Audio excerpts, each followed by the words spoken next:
Again, Shabbat Shalom. I'll try to do the impossible. I'll try to condense a semester in 45 minutes. But I'll try to go to the very, very beginning and bring you up to date at full speed, and then we understand current events a lot better than we knew it before we got here, especially what's happening in the Middle East as a whole. Okay, so number one, axiom. You know, in mathematics, you can't go without assumptions, right? So our assumption, like mathematics, between two dots, the straight line is shortest, right? So we accept the Bible verbatim, right or wrong? Right. Okay. So if we do that, then you save me about a month of teaching. Because, as I said before, you got to have a deed in order to do, sell, write, or prove. The Muslims use that fantastically. They quote it everywhere, anywhere, and at all times. We hardly ever do.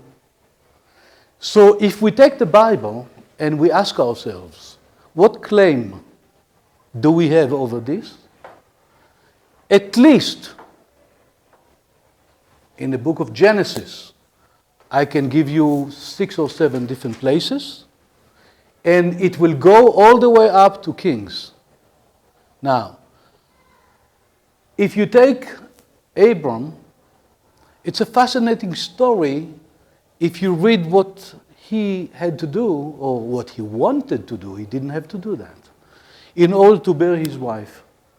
He came to a neighborhood of people who liked him because he was a wealthy man. He was the wealthiest of all. And he asked for a piece of land. And the owner of the land said, take it. What's between you and I? And Abram said, no, I'll buy it. I'll buy it. And there's a description of at least about 6 or 7 verses of Abram trying to tell the guy, Ephron, that was his name, I'll pay for it. At the end it says, when Abram actually paid for it, it said, with money that could not be disputed. Meaning, there are all kinds of money. But the money that he paid was not to be disputed. Where is this place? Hebron. Hebron is a place that was given to the Palestinians. Go figure.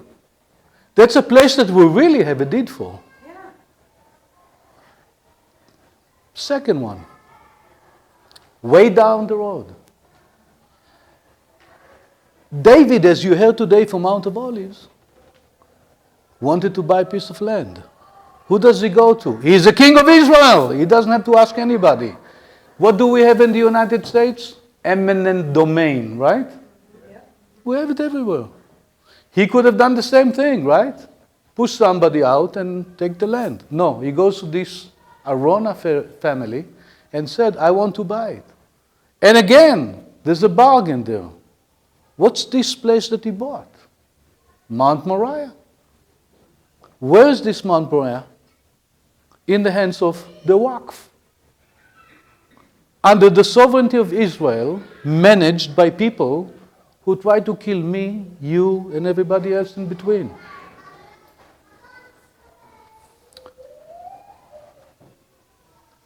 So there's a very interesting concept here where we fail to use what is obviously the only document exists to prove our right. We fail to use the only document we today use to prove any title to any piece of land we have. Are you going to buy a house from somebody who cannot produce a title? Obviously you won't, would you? And here we have something that we hardly ever use. I shouldn't say hardly, we never use. Period. First time ever, Palestine comes to the surface. By who? By the Muslims? Soviet Union. By the Muslims? That's 650 years before Muhammad. So obviously there's no connection here. And I already explained to you in the first day that the Philistines, that King Saul fought against and everybody else, were Phoenicians. So they weren't really Semites even. So now for the first time, Jerusalem is being destroyed. Romans hate it so badly, decide to change the name of the city to Ilia Capitolina. And the area around it, meaning Israel, Palestine. Roman name. Period. Axiom. Mathematically proven. What Okay? year was that? 70 AD. Okay? Are we same page?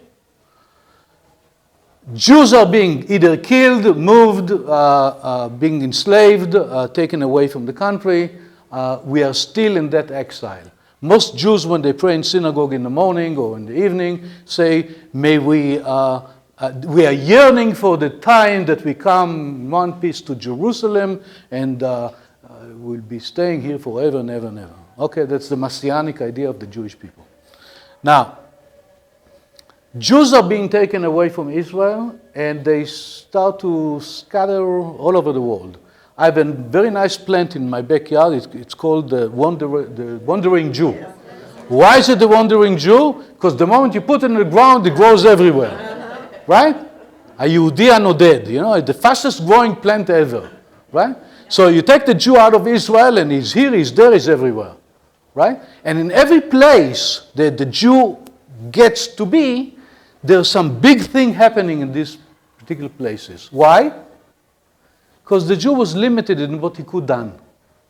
The Jew was always limited in what jobs were able to be associated with him.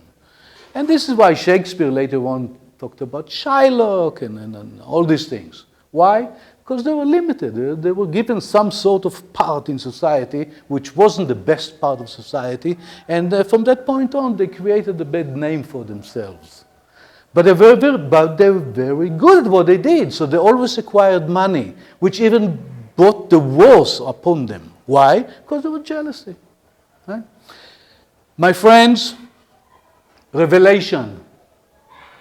You think the Spanish people exiled the Jews, expelled the Jews? You think they are the ones that expelled the Jews from Europe? No. There wasn't one country in Europe that at one time or another did not expel Jews. With the exception of Poland, by the way. And the reason that most Jews ended up in World War II killed in Poland is because the heaviest concentration of Jewish people ended up there. And for reasons economically correct, it was good for Hitler to kill them where they live, not transfer them too far away, right? We understand each other? Okay? Now, somebody asked me today about Herzl, but Benjamin Theodor Herzl. Herzl was a visionary. He envisioned a state of Israel. Everybody looked at him and said to him, you've got to be out of your mind, you've got to be crazy. It doesn't happen that way. Why? Because this area was controlled by who? Turks, right. Ottoman Empire controlled this area. And they decided who comes and who goes and whatever happens here happens according to their wish, their will. And they said it ain't going to happen. Now, who is this Theodor Herzl? It's an amazing story by itself. Because he did... What year is this now? You're talking about 1897, the first Zionist convention. So, but the question is why? Why in 1897? It was a very interesting story, and please Google it up and read about it. And when you Google it up, then go to Alfred Dreyfus and Emile Zola. There was a man served in the French army, Jew, who came to high rank. People didn't like that, accused him for treason, found him guilty. So happened that Emile Zola, writer, covered the whole thing, and Theodor Herzl, who didn't even live near that place, read about it and said, wait a minute, something wrong here. And he said, there's got to be a land that a Jew can run away to. He was a Jew, but a assimilated Jew. And he wrote his theory. And he started to gather people who called themselves, for the first time, Zionists. So now, he comes up with this idea, and he has to climb mountains, because the Ottoman Empire says no. And he's trying to raise money, and fortunately enough, there's money in Europe in the hands of some Jews, especially the family of Rothschild. And the Ottoman Empire loved nothing more than get money. So the Rothschild family started to buy parcels of land. And Jews from Europe started to come to Israel. And remember, I'm talking before the Bolshevik Revolution, and I'm talking before World War I started to come here. Who lived in Israel? And I'm skipping because I know I already told you a few things. Who lived in Israel before? Very few people, but there were always Jewish presence. Say it with me. There was always Jewish presence. In Jerusalem and also in the old cities such as Tiberias and Tzfat and Yavne, always Jewish presence in Israel. Who else lived here? Christians and Muslims. Now, we know from the Crusaders that Christians at the end kind of left and allowed the Muslims to basically take over. There was one period where the Mamelukes controlled this area. They destroyed everything that was left behind. Herzl is now gaining some momentum, and people actually starting to come back to Israel. The big migration starts now from Europe, and this is how Tom's parents probably came to America from Italy, and other people came from different places to America, and many, many Jews came to America. But many Jews also came to Israel. And they started to build what we saw all over, scattered all over the place. Places called what? Kibbutz. Right? And why did they use kibbutz? Why? Because it made sense. Because none of them knew exactly what to do. But together they figured they'll figure it out.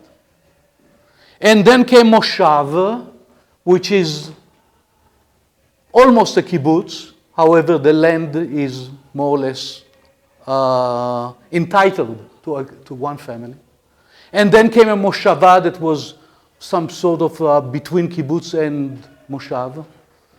And then all these communes made Israel to be what Israel is today. What year are we talking about?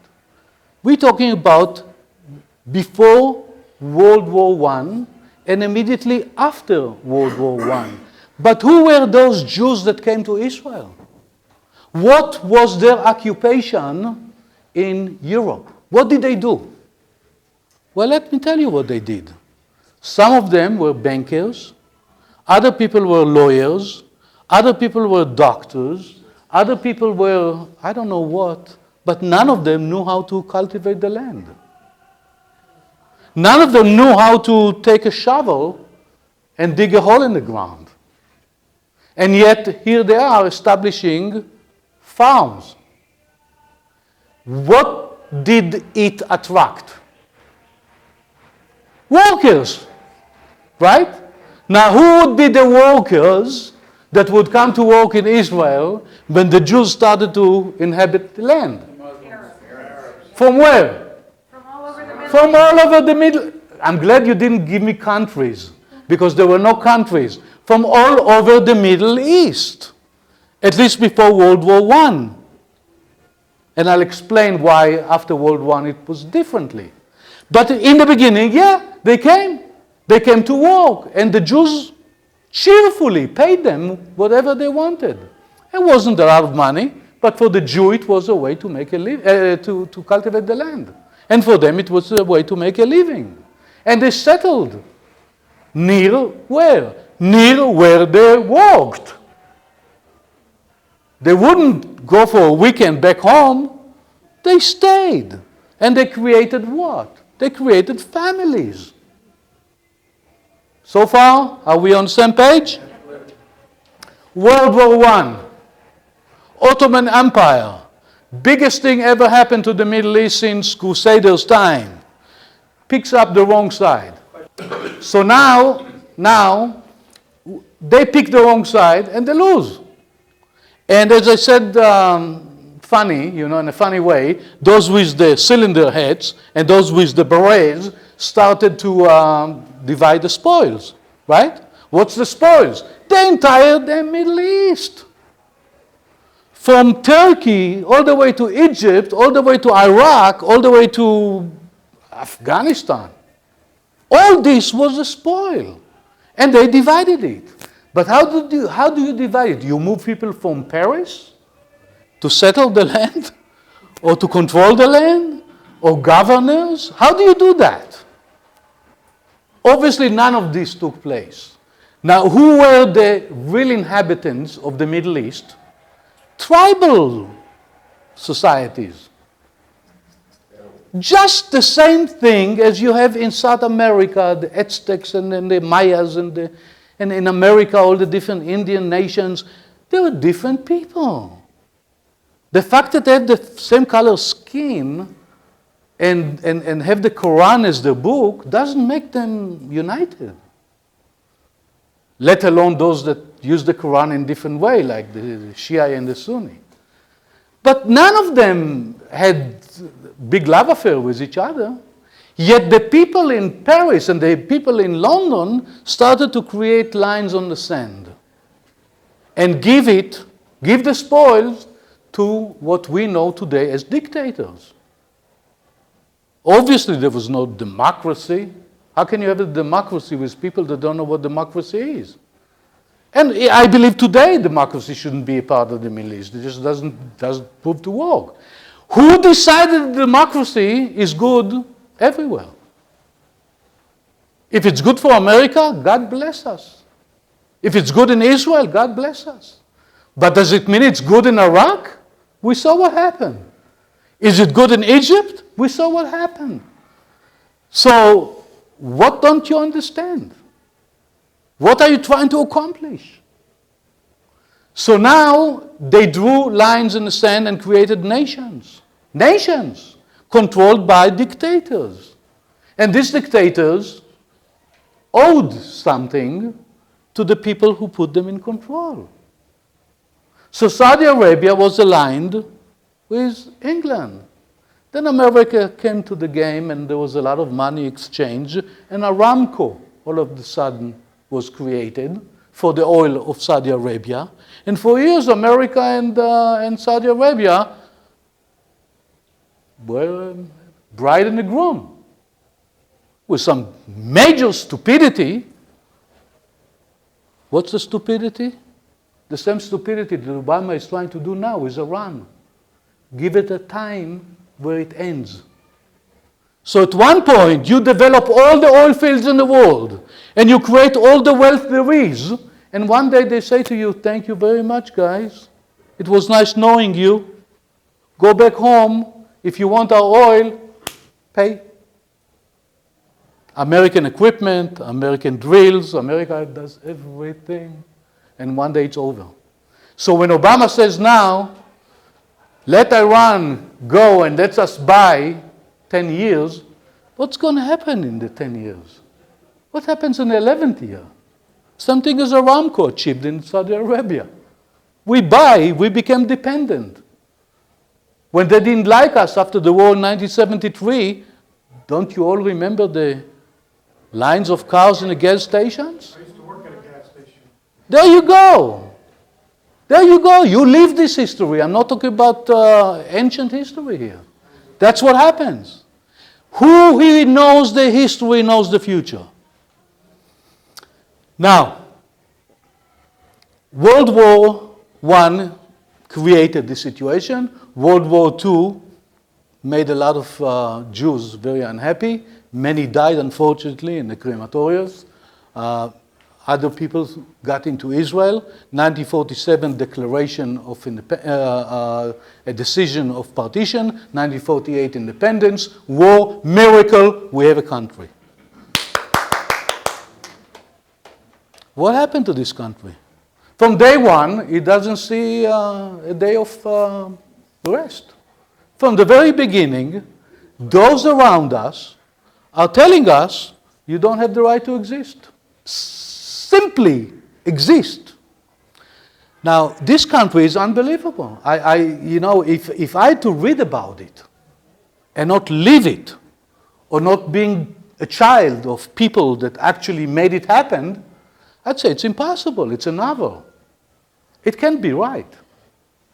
How is it at a time when there's nothing to eat and everything is being rationed, and you go to buy eggs with rationing, with actual coupons, and you can have a piece of meat once a month, and a country of 650,000 people become 2.5 million. Think of America, 300 million, and I tell you that in 3 years, you'll have 1.5 billion. Are you going to take me seriously? It's impossible. It doesn't make sense. It just doesn't make sense. What are you going to give them? How are they going to eat? Are there jobs? Are there dwellings? Are there houses? What are you going to do? This country did it. And at the same time, an unbelievable, I'm short, a shorter man than me, had the vision at the same time to create a nuclear facility. What? We don't have anything to eat at home. And you're talking about nuclear facility? This country had a nuclear facility in the 50s. I'm not saying we have bombs. Didn't hear it from me. But we're a facility. And the Arabs are seeing something which is a phenomena that doesn't make sense. We've been in Jericho today. I'm sure you loved it. It looked like Las Vegas, no? Exactly, right? If you didn't know, Beautiful oasis. let me tell you something. If you take a helicopter ride or an airplane ride around this area, nobody will have to tell you this is Israel and this is not. You will see it from the air. Now, true, the Bible says, I will make the desert bloom. I can say, it sounds good. But is it possible? It is. So when there was no desalinization, then the Sea of Galilee that we took a ride on a boat yesterday became the source of Israel. So when that was threatened, Israel went to war. Israel is an island surrounded by enemy. Nobody in Egypt loves us. No one in Egypt loves us. No one in Jordan loves us. No one else loves us. No such thing. This is a piece of convenience. We protect them, and at the same time, we're being protected because it is convenient. Simple as that, nothing more, nothing less. Okay? From time to time, we have problems, we solve them. From time to time, we're being condemned, it goes away. Even Reagan condemned Israel because our friend Ivry bombarded the center in Iraq. Somebody created another miracle just a couple of years ago and bombarded another center in Syria. Is the world safer today because Syria didn't have a bomb? You tell me. So something is at work. Something is at work, right? There's a reason why the Bible says, I will bring them back from the four corners of the earth and bring them to their country, right? What is it? It sounds like a cliche, but it's not. Because the only people that are indigenous to this country is me, is Ruth, is Nola, is Kobe. We are indigenous to this place. And you don't move us away. You know, we live in Florida at home, some of us. And when a hurricane comes, what falls first? The ficus trees. Why? Because they are not indigenous to Florida. They were brought in from somewhere else. What stays? The palm trees. And you look at the palm trees and you see that they hardly have any roots, right? Yet they stay. Yeah, they sway, but they don't fall. Why? Because they belong there. Great analogy. So, now when the creation, I'm going back a little bit, now when the creation of the countries in the Middle East took place by people who wrote lines or drew lines on the map, were created, and Israel started to receive all these more and more people, it was obvious that money was to be made here. And when you ask people after World War I, those quote-unquote Palestinians, who are you? He would say, I'm a Syrian, or I'm Iraqi, or I'm this, that, or the other, and I'm working in Israel, in Palestine. Why Palestine? Because the Brits, when they took over, they used the old name Palestina. That's all. Who's a Palestinian? I'm a Palestinian. Why? Because I have a passport for my father that says British Mandate Palestina. So, do they have it? I'm not sure. But yet they call themselves Palestinians. They created a name. Now, what was the West Bank before 1967? Palestine? Jordan, right? So if you want to negotiate anything at all, don't try to create a third party to get into the table. If we took it from Jordan, let Jordan come and negotiate. But Jordan doesn't want to negotiate it. They don't want the problem. Same thing with Gaza. We made a beautiful peace accord with Egypt, right? A man, unbelievable, got killed because of that. Anwar Sadat came to Jerusalem, made peace with Israel. We told him, take it back. He said, with one exception. No Gaza. Why? Because it's hornet nest. He doesn't want it, he doesn't need it. And that's the story of the Middle East, period. Okay? Now, let's for 2 minutes discuss refugees, which is the heart of the problem. Because everything else sounds almost laughable. But refugees, we got to take it seriously, especially the Jewish people, because we were torn away from every country in the world. At one point, we need to be the humane. We need to be the ones that humanity dictates our ways, right? Correct? Yeah. So if they are real refugees, let's deal with it. Now, who are the refugees? I told you a little bit about it earlier today. Who are the refugees? When the country was declared, when the country was announced, can somebody close the door?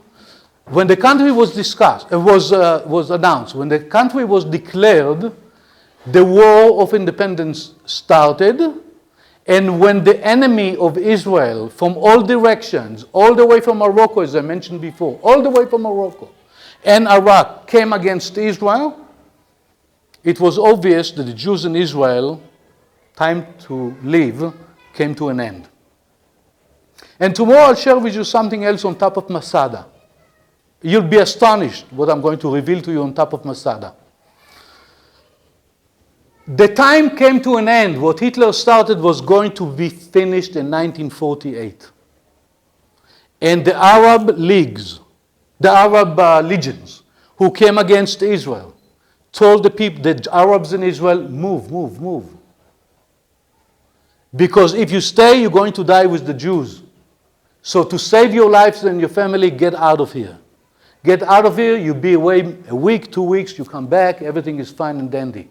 If you don't leave, not only that you're not going to have a part of the spoils, but we're going to acknowledge you as collaborators, which is a different problem now. So many of them left, but not too many, about 650.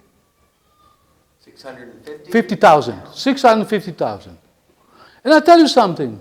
Ruth, my friend here, she's from Morocco, meaning she comes from the Spanish part of the Jewish population here.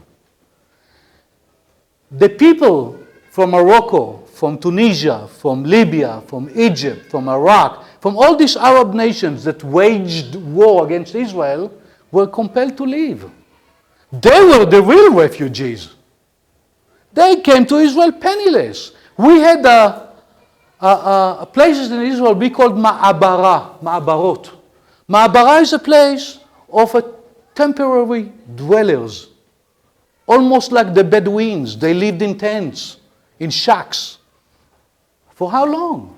Very short period of time. Because a few months later, a year later, they moved forward. Israel, that was able to create a nuclear facility, was able also to build building and houses to these people.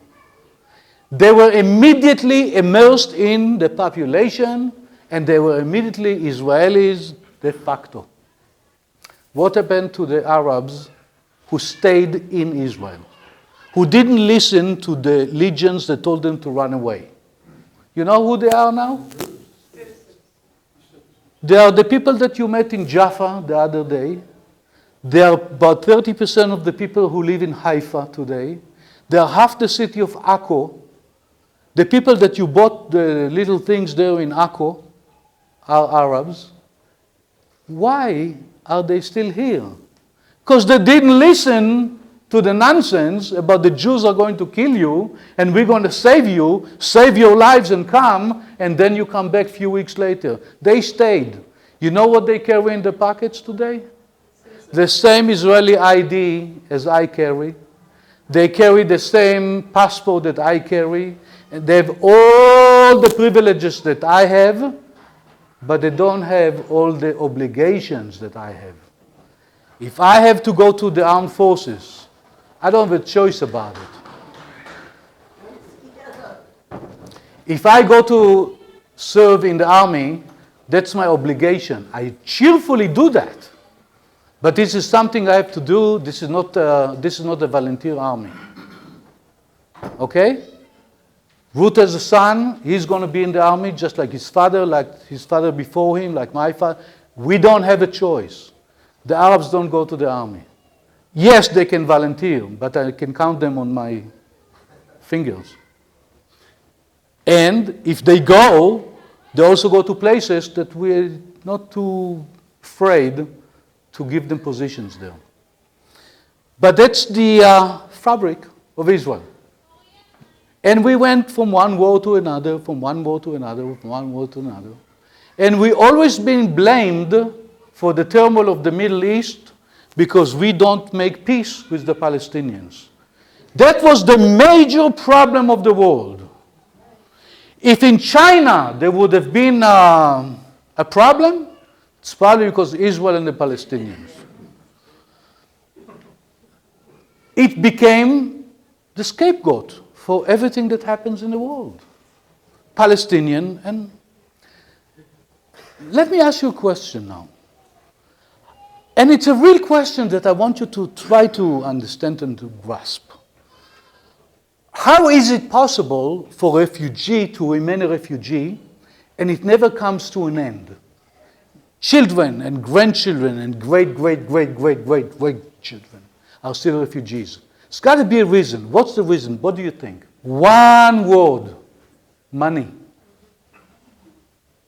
The United Nations created an organization that works only, its entire function is to help Palestinian refugees. It's called United Nations Relief Agency, UNRWA.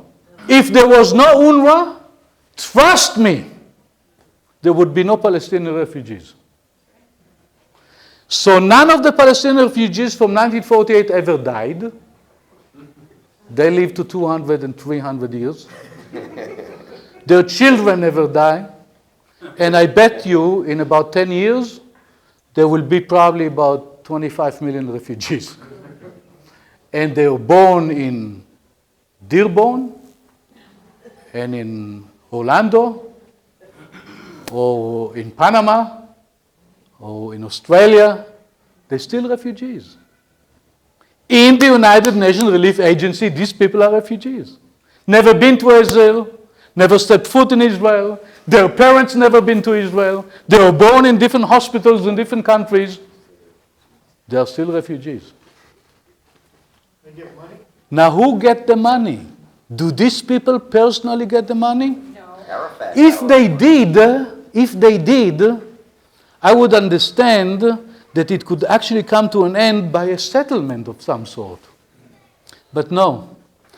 When Yasser Arafat died, he died with $4 billion in his bank account. The Palestinians were so upset about it, and they couldn't get their hands on the money because it was really private account. So they made a deal with his wife, so she keeps 1 and they got 3 billion. From what? He didn't give too many speeches, if I recall. He wasn't. He's got a Peace Prize. He wasn't exactly a speaker. Who exactly got the 3 billion and how they? PLO? PLO? Now the PLO, for a time, was in essence the terrorists in Israel. There wasn't a day that something didn't happen in Jerusalem. Buses exploded. Across the street from the hotel we stayed in Tel Aviv, 21 children died. There was everything that you can imagine. These people worship blood. These people worship disasters. It's a major problem. And whatever happens in the world, Israel. Now, how long did it take you to go from East Israel to West Israel? 2 hours? From where Ruth lives in Netanya to the border of Karnei Shomron, the Samaria, 9 miles. And the world is asking us from this little country to give something to appease the Palestinians that if you really look at the map now, you see that from the Mediterranean all the way to Afghanistan, Pakistan, and Iran, it will be one mess of Muslim world. Something doesn't jive. That just doesn't make any sense. It makes no sense. Now, Arab Spring. Sounds good, no? Arab Spring. Sounds better like winter. Arab Spring. Phew. Wow. Hallelujah, praise the Lord. We come to a messianic era. America, woo! This is our hottest dream. Egypt, Libya, Tunisia, everybody is getting enlightened. Everybody is getting enlightened. Everybody sees the light. And overnight, God reveals himself to the peasants. And America and Mr. Obama are the messengers of God. They have the rod. And they come in, and they cross the sea, and they pave the way, and they say, this is it. We are doing it now. Man, oh man. Thank God that some people, not in the United States, don't give yourself any.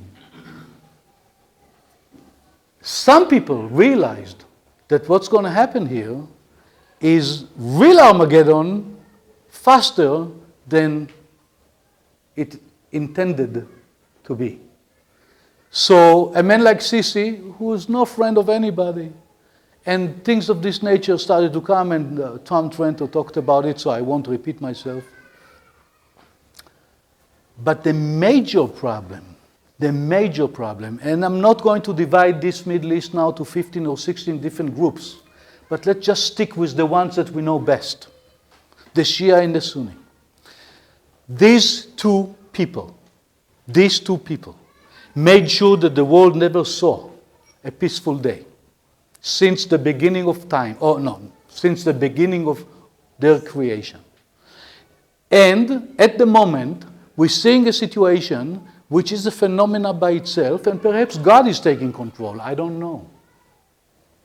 Because we come to a point now that America is actually supporting the two sides at the same time. In one hand, they're supporting Saudi Arabia because ever since Aramco, do you know that Israeli needs to get a visa to go to the United States of America? Did you know that every Israeli needing a visa to visit the United States? If I told you that a Saudi does not need a visa, would you believe me? Yes. And 19 of the, or 16 of the 19 in 9/11 were from Saudi Arabia. Still, they don't need a visa to go to the United States, but Israelis do.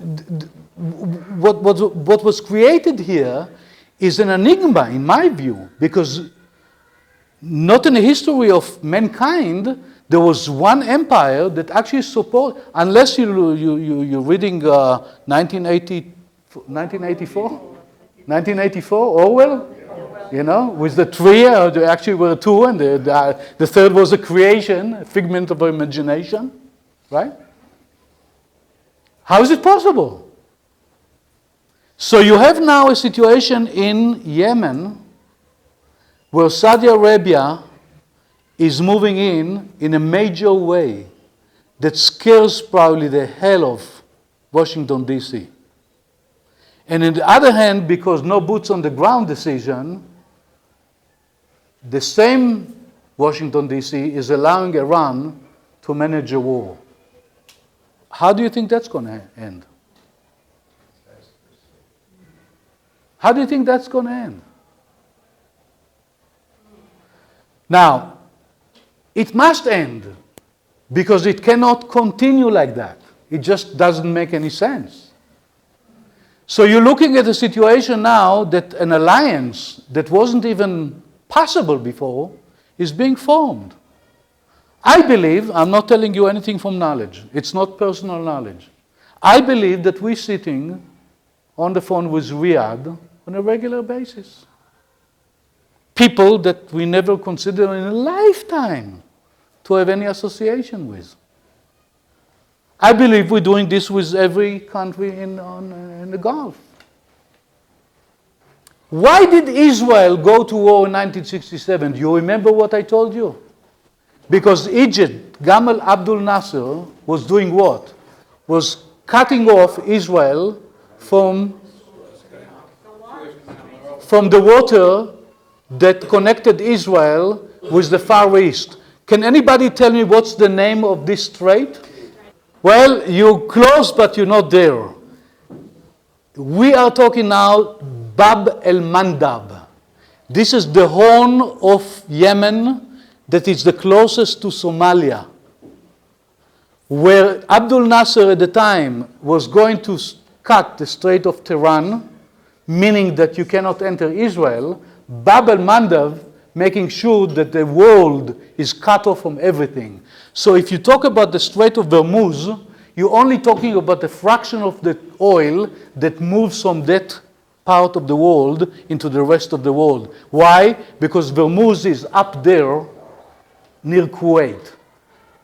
Bab el-mandeb is in the bottom where the ocean becomes the Red Sea. You cut this part of the world and there's no movement of American Navy anymore. That's how bad it is. Do you follow what I'm saying now? Do yourself a big favor, look at the map later and look Bab el-mandeb. This is a very narrow strait that connects the Indian Ocean with the Red Sea that later on becomes the Suez Canal that moves things to the Mediterranean and to all the countries that sharing whatever comes from the Suez Canal. Cutting of Bab el-mandeb, meaning the end of the world as we know it. Simple, period, no more. How many people, you're educated people, you didn't see it because maybe you just don't see the map yet. But once you see the map, you see what I'm talking about, you realize that the situation is as worse as I just described it, if not worse here. Okay? Now, who has an interest now to block That's straight. Who? That's right. Now to do it, you need to have two things. The will and, right? And they got both. How is it that they got both? With the blessing of your president. Now, is that an oxymoron? Is that an oxymoron? I haven't seen one bigger than that. And Troops in Djibouti. well, this is what's happening now. This is not a theory anymore. This is not a fantasy of anybody. This is happening right now. So, I won't bore you much longer. I know you're tired. We can continue to talk. We have a few more days. And tomorrow in Masada, I'd like to elaborate on one issue that I kept for Masada, because Masada is very dear to my heart. And those of you who've been to Masada perhaps know a little bit about it, but it's connected to me personally. So I'd like to share that with you there. Yesterday I said to you that Masada has a certain connection that is very dear to my heart. This is not the reason for me to be here to tell you about my personal experience, but I'll start with my personal experience so it will make more sense perhaps. In my time, when I was a soldier, we came up here. We came up here to take the pledge to serve and to die for the State of Israel. And towards the evening, the ceremony began.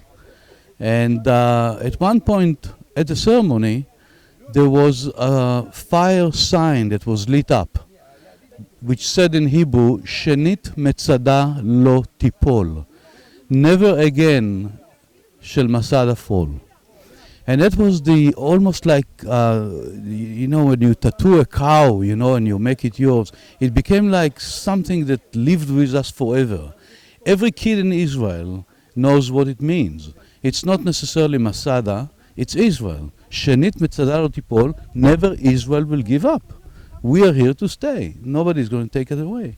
Now, the video presentation down below, just before we climbed up the mountain, ended with a question.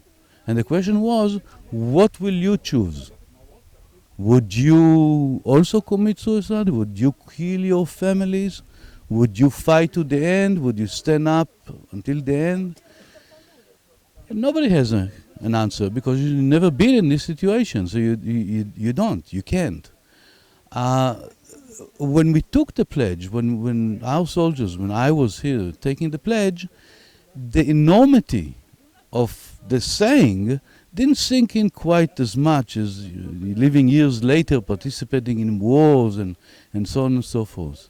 It's tremendous. But let me tell you why I really wanted to speak here.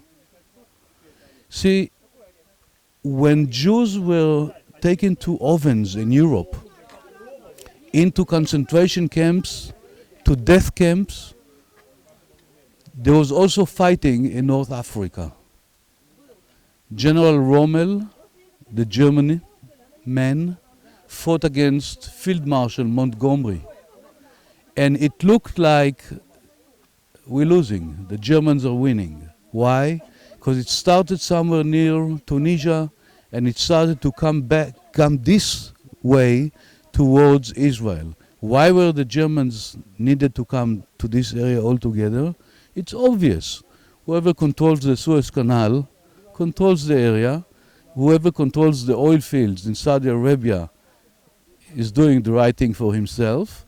And there's a way to connect the division of Rommel from the south with the divisions that fought the Soviets in the north.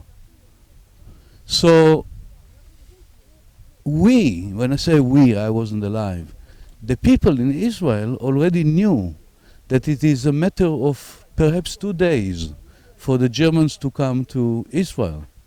And whatever Germans know how to do best is to kill Jews in concentration camps. Now, remember, there were Jews and there were Arabs here.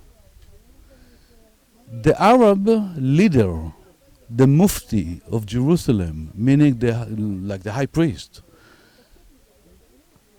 Hajj Amin el-Husseini was his name, became Hitler's best buddy. There are pictures in history books showing him with SS uniforms, standing next to Hitler. What were they doing together? Remember I told you that Poland was the killing fields in Europe because Jews lived there, and it was making more sense and practical to build the death camps next to where the Jews lived. Hajj Amin el-Husseini came to Germany to actually tell the Germans where to build the death camps, near Tel Aviv, near Jerusalem, and other areas. We knew about it. Now, the fighting is going on in North Africa. There was even a Jewish brigade. Those who went to the Palmach Museum knew that some of the practical reason for us to fight with the Brits was to learn how to fight. So they fought in North Africa. And somehow, against all odds, in Al Alamein, which is in Libya, on the border with Egypt, which literally is 2 days away from Israel, the war got turned around and the Brits got the upper hand. And basically Montgomery won that particular battle, which in essence finished the German campaign of North Africa. The Jews in Israel, before that particular battle, sat down to decide what to do. Almost identical situation to Masada. We didn't have army, the Brits didn't care, the Arabs were against us. We saw pictures with the Hajj in Berlin with Hitler.